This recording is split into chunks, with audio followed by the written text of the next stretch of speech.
My name is Audrey, and I was born into what you might call a typical middle-class family. My father was an entrepreneur, always busy with his business, while my mother ruled our home with an iron fist. I had an older sister who seemed to be the perfect daughter in my mother's eyes. From a young age, I learned that in our house, what Mom said was law. Whatever Lisa did, I had to do too. Whatever Mom decided, that was final. Dad would sometimes try to intervene, but he was rarely home, and when he was, Mom always found a way to get her way. As I grew older, the control only tightened. Every decision, from what clothes I wore to what friends I could have, seemed to be made for me. Lisa, meanwhile, flourished under Mom's guidance. She was the golden child, always doing exactly what was expected of her. When Lisa was in her final year of high school, she started dating Richard, the son of a local business tycoon. Mom was over the moon. Did you see how he looked at her? Mom gushed after their first dinner together. Mark my words, we'll be planning a wedding before you know it. I rolled my eyes, but kept quiet. I was in my sophomore year, and I'd learned by now that disagreeing with Mom only led to arguments I couldn't win. Sure enough, Lisa and Richard's relationship progressed quickly. By the time I was a senior, they were engaged, and Mom couldn't have been happier. Now, Audrey, she said one evening, her eyes gleaming with a look I'd come to dread, we need to start thinking about your future too. Lisa's done so well for herself, and you're such a pretty girl. I'm sure we can find you a nice young man from a good family. I felt my stomach twist. Mom, I'm not even out of high school yet. Can't I focus on college first? She waved her hand dismissively. College is important, of course, but so is securing your future.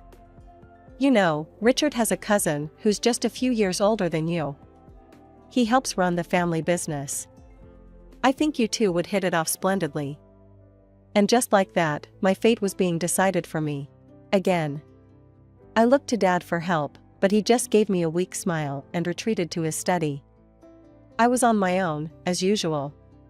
Just as Mom had orchestrated, I found myself on a date with Richard's cousin, James.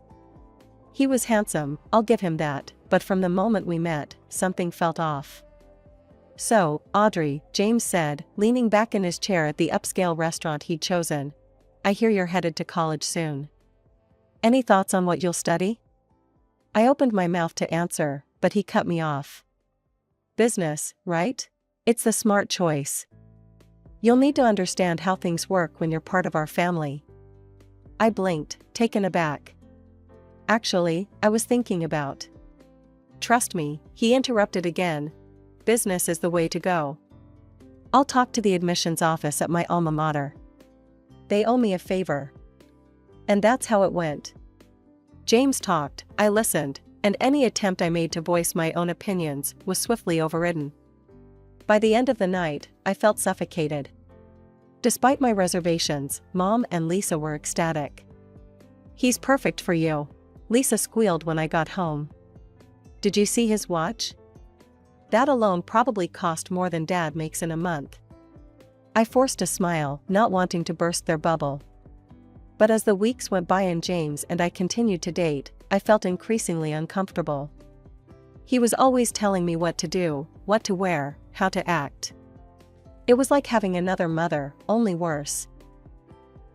One evening, after a particularly stifling date where James had planned our next 3 outings without even asking me, I'd had enough. I called him the next day. James, I think we need to talk, I said, my heart pounding. Sure, babe. What's up? His cavalier tone grated on my nerves. I took a deep breath. I don't think this is working out. You're a great guy, but...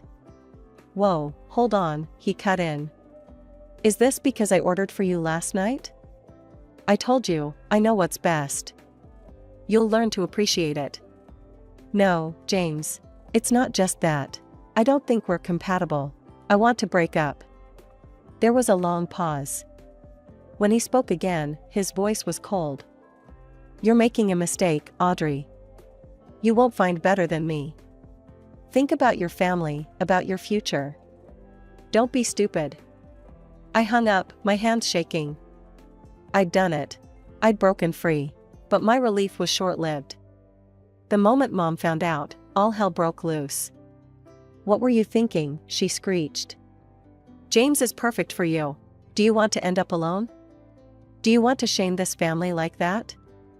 I stood my ground, but the pressure was immense. Day after day, Mom and Lisa tag-teamed me, wearing down my resolve. They'd arrange accidental meetings with James, leaving us alone together when he'd stop by to see Mom. The constant barrage was exhausting. Each day, I felt my resolve weakening. Finally, worn down by the relentless pressure, I gave up. "Fine," I told Mom, my voice hollow. "I'll give James another chance." The look of triumph on her face made my stomach turn, but I was too tired to fight anymore. I began to accept James's courtship again, going through the motions of the relationship they all wanted from me. Mom and Lisa were overjoyed. In the evenings, I'd overhear them excitedly planning for the future, discussing how they would manage the brothers' company once James and I were married. They dreamed aloud about all the money and the entire business that would become available to them. As if controlling my love life wasn't enough, Lisa took it upon herself to plan my entire career. One evening, she burst into my room, her eyes gleaming with excitement. "Audrey, I've got it all figured out," she exclaimed. "There's a perfect position for you in Richard and James' company. You'll be the head of PR. That's why you're going to Hillside Business College. I've already picked out your classes." My protests fell on deaf ears. Before I knew it, I was enrolled in Hillside, studying subjects I had zero interest in. Each day was a struggle, and I felt my spirit dying a little more with every class. After a particularly grueling week, I couldn't take it anymore. I called Dad, telling him everything. To my surprise and relief, he listened. "Audrey," he said finally, "this is your life. If you're not happy, then it's time for a change. I'll support you, whatever you decide." With Dad's blessing and financial support, I made my escape. I applied to a college in another city, one that offered programs I was genuinely interested in. When I got accepted, I packed my bags and left without looking back. Once I was settled in my new city, I knew there was one more thing I had to do. With trembling hands, I wrote a message to James. "James, I'm sorry, but I can't do this anymore. I don't love you, and I don't want to see you again. Please respect my decision." I hit send, hoping he'd understand. His reply came quickly, and my heart sank as I read it. "Audrey, you're not thinking straight. I'm going to talk to your mother and Lisa. They'll knock some sense into you. You're not going anywhere, babe. We're meant to be together." I felt sick. Even miles away, they were trying to control me. Months passed, and I thrived in my new environment. I made friends, excelled in my classes, and for the first time in years, I felt like myself. Then, at a graduation party for a friend, I met him. Tom, the brother of one of the graduates. He was kind, funny, and most importantly, he listened when I spoke. We started dating, and I fell hard. This wasn't the manufactured affection I'd felt for James. This was real, all-consuming love. When Tom proposed a year later, I didn't hesitate to say yes. With shaking hands, I dialed my parents' number. "Mom, Dad," I said when they picked up, "I'm coming home for a visit. And, I'm bringing my fiancé." The silence on the other end was deafening. When we arrived at my parents' house, Dad greeted us warmly, genuine happiness shining in his eyes. Mom and Lisa, however, were cold and aloof. At dinner, the interrogation began. "So, Tom," Mom said, her voice sickly sweet, "what position do you hold in your company?" Tom looked confused. "Oh, I'm just starting out. Entry-level marketing associate." I saw the disappointment flash in Mom's eyes. Lisa jumped in. "And what about your family's business?" "We don't have a family business," Tom replied honestly. "My parents are teachers." The temperature in the room seemed to drop several degrees. Mom's smile became forced. "Audrey, dear, can I speak to you in the kitchen?" In the kitchen, Mom's facade cracked. Are you insane? She hissed. You had James. A successful, wealthy man who could provide for you. And you choose this? Before I could respond, the front door opened. To my horror, James walked in, as if he owned the place. He strode over to me, throwing an arm around my shoulders. Hey babe, miss me? Tom stood up, his face flushed with anger. He ordered James to get away from me. Mom turned to him, her voice ice cold. You arrogant, ill-mannered boy. How dare you come into our home and try to steal our daughter? Get out. Now. I'd had enough. I shrugged off James' arm and took Tom's hand. We're leaving, I announced, my voice steady despite the chaos around me. As we walked out, I could hear Mom, Lisa, and James shouting after us. But for once, I didn't care. I was choosing my own path, with someone who truly loved me for who I was. Despite the drama with my family, Tom and I went ahead with our wedding plans. The day finally arrived, and it was beautiful, almost perfect. The only shadow on our happiness was the conspicuous absence of my mother and sister. During the reception, I couldn't escape the concerned looks and whispered questions from relatives. I could see the confusion and concern on the faces of Tom's family. How could I explain that my own mother and sister had chosen not to come because they disapproved of the man I loved? After the wedding, Tom and I settled into his apartment, ready to start our new life together. For the most part, things were wonderful. We were happy, in love, and excited about our future. But there was one recurring nightmare: family holidays at my parents' house. The first Thanksgiving after our wedding, we decided to attend, hoping for reconciliation. Big mistake. As we walked in, I froze. There, sitting at the dining table like he belonged, was James. Audrey, Mom exclaimed, her voice sickly sweet. Look who decided to join us. Isn't it nice of James to come? I saw Tom's jaw clench, but he remained silent. As we were cleaning up, James cornered me in the kitchen. Hey, Audrey, he said, leaning in close. Can we talk privately, for old time's sake? Before I could respond, Tom appeared, his face thunderous. He grabbed James by the shirt, pushing him back. Stay away from my wife, he growled. Mom burst in, her face red with anger. How dare you, she shrieked at Tom. Get out of my house, you brute. We left, and I thought that would be the end of it. But every holiday, every family gathering, the same scene played out. James would be there, Mom would fawn over him, and Tom and I would leave feeling hurt and angry. The final straw came when I saw the social media posts. Mom and Lisa had shared childhood photos of me, pictures of James and me together, all with captions about how I had abandoned the family, how Tom was tearing the family apart. That night, I sat down at my computer and began to type. I poured out everything: the years of manipulation, the pressure to be with James, the constant undermining of my choices. I described how they had tried to control every aspect of my life, from my career to my love life. I explained why Tom and I had stopped coming to family events, detailing the uncomfortable situations we'd been put in. The response was overwhelming.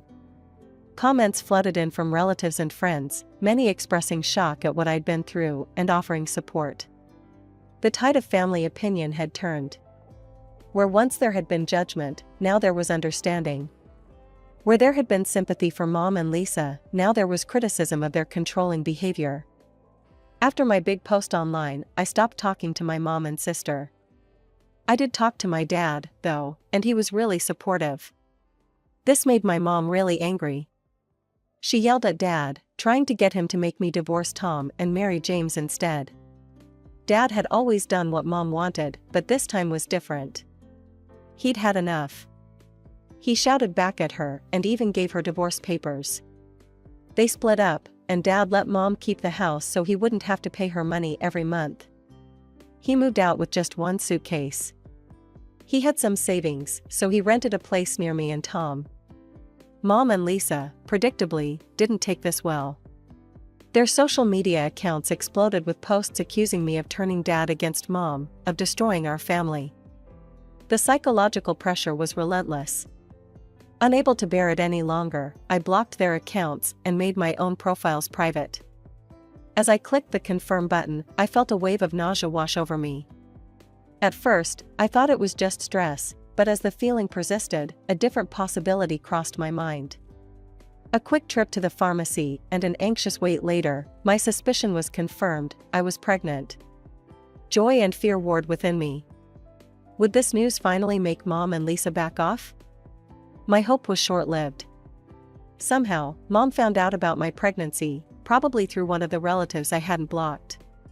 But instead of reaching out with congratulations or reconciliation, she started a vicious rumor campaign. "Did you hear?" my cousin texted me. "Your mom is telling everyone the baby is James's. She says you've been sneaking around behind Tom's back." I stared at the message in disbelief, my hand instinctively moving to my still flat stomach. How could she stoop so low? The stress was becoming unbearable. Tom found me crying on the couch that evening. Without a word, he wrapped me in his arms, letting me sob into his shirt. When I finally calmed down, he gently lifted my chin, his eyes full of love and concern. "This has to stop," he said softly. "You need a break from all this drama. How about a vacation? Just you, somewhere peaceful, to relax and focus on yourself and our baby." The idea was tempting, but I hesitated. "I can't just leave you to deal with all this." He smiled, shaking his head. "I'll be fine. You and the little one are my priority. Let me take care of you." Before I knew it, Tom had booked me a week-long stay at a serene country resort. As I packed my bags, I felt a glimmer of hope. A week away from all the chaos, a chance to breathe and center myself, it sounded like heaven. For the first few days of my vacation, I finally found the peace I'd been craving. The country resort was beautiful, with its lush forests and serene lakes. I spent my time reading, taking gentle walks, and just breathing in the fresh air. It felt like I could finally relax. But on the third day, my tranquility was shattered. As I walked into the resort's dining area, I froze. There, at a nearby table, were Lisa, her husband Richard, and James. My heart sank. This couldn't be a coincidence. Lisa spotted me and waved enthusiastically, as if we were the best of friends. "Audrey, what a surprise. Come join us." I shook my head. "Please, just leave me alone. I'm here to rest." But Lisa wouldn't take no for an answer. For the next 2 days, she kept showing up wherever I went. She'd sit at my table with Richard and James, chatting and laughing as if everything was normal. She was constantly taking selfies of the four of us, posting them online with captions like "family reunion" and "so great to reconnect." I felt sick. I knew what she was doing, trying to create a false narrative, to make it look like I was happily spending time with James. She wanted to cause problems between me and Tom. I texted my husband about what's going on here. By the 5th day, I couldn't take it anymore. I decided to cut my trip short and go home. As I was leaving my room with my suitcase, Lisa appeared at the top of the stairs. "Audrey, wait," she called out. "You can't leave. James is ready to forgive you. He says he'll even adopt your baby. He still wants to marry you." I felt a wave of nausea that had nothing to do with my pregnancy.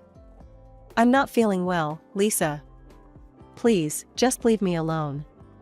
I turned to go down the stairs, but Lisa grabbed my arm. "You're such a fool," she hissed. "Can't you see what's best for you?" "Let go of me," I shouted, trying to pull away. She released my arm, but the sudden movement threw me off balance. I felt myself falling, tumbling down the stairs. The world spun around me, and then everything went black. When I came to, I was at the bottom of the stairs. Tom was leaning over me, his face pale with worry. How had he gotten here? The pain in my abdomen was excruciating. The next few hours passed in a blur of ambulance sirens, hospital corridors, and doctors' concerned faces. Despite their best efforts, it was too late. I had lost the baby. As I lay in the hospital bed, Tom holding my hand, the full weight of what had happened crashed over me. The vacation that was supposed to be my escape had turned into a nightmare. My sister's relentless pursuit of her own agenda had cost me my child. In the aftermath of the tragedy, my grief turned to rage. The loss of my child was not just a terrible accident, it was the result of Lisa's reckless and manipulative behavior. With Tom's support, I decided to take legal action against my sister. The court case was grueling, but justice was on my side. Several resort guests had witnessed Lisa's confrontation with me on the stairs. Their testimonies, along with security camera footage, provided irrefutable evidence of her dangerous actions. The judge ruled in my favor, awarding me $10,000 in compensation. When news of the lawsuit reached my mother, her reaction was swift and harsh. She called me, her voice cold and cutting. "You've gone too far this time, Audrey," she spat. "Suing your own sister? You're no longer my daughter." The line went dead, and with it, the last thread connecting me to my mother snapped. Despite the finality of it, I felt a strange sense of relief. Tom and I decided it was time for a fresh start. We sold our apartment and bought a new house with a mortgage. We were careful to keep our new address a secret from my mother and sister. Only Dad knew where we lived now, and he promised to keep it to himself. The move was just the beginning of our healing process. I started seeing a psychologist, working through the trauma of losing our child and the years of family manipulation. Slowly but surely, I began to feel like myself again. As months passed, our life settled into a peaceful rhythm. Then, one morning, I discovered I was pregnant again. Joy mingled with fear as I shared the news with Tom. "We'll keep it between us for now," he said, holding me close. "No one else needs to know until you're ready." We guarded our secret carefully, telling no one, not even my dad. I was extra cautious, following every bit of advice from my doctor. As my belly grew, we finally shared the news with Dad, swearing him to secrecy. The pregnancy progressed without complications, each week bringing a mixture of anticipation and anxiety. Finally, after what felt like the longest 9 months of my life, our daughter was born, a healthy, beautiful baby girl. Life had settled into a beautiful rhythm. Our daughter, Lily, was now 6 months old, filling our days with joy and laughter. Tom and I had found our groove as parents, and with each passing day, the pain of our past faded a little more. One afternoon, as I was putting Lily down for her nap, my phone rang. The number was unfamiliar, but something made me answer it. "Hello?" I said cautiously. "Audrey, it's your mother." I nearly dropped the phone in shock. Before I could respond, she continued, her voice uncharacteristically meek. "Your sister is here too. We need your help." As they explained their situation, I felt a mix of emotions, pity, anger, and a strange sense of vindication. Lisa's husband had gone bankrupt, and she had left him. They were in dire financial straits. "We need you to talk to your father," Mom said. "Convince him to help us out. And, we need you to return the compensation money from the lawsuit." I took a deep breath, steeling myself. "I'm sorry, but I can't do that.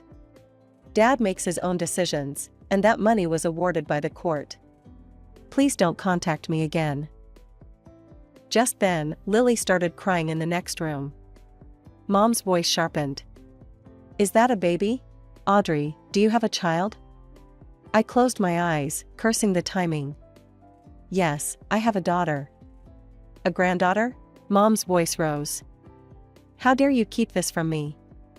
I demand to see her." "You can't keep my grandchild from me." Her shouting woke Lily fully, and her cries grew louder. I felt my own anger rising. "You lost any right to be in my child's life when you disowned me," I said, my voice cold. "If you or Lisa try to contact us again, I'll file for a restraining order. Goodbye." I hung up and immediately blocked the number, my hands shaking. Tom came in, carrying a fussing Lily. "Who was that?" he asked, concern etched on his face.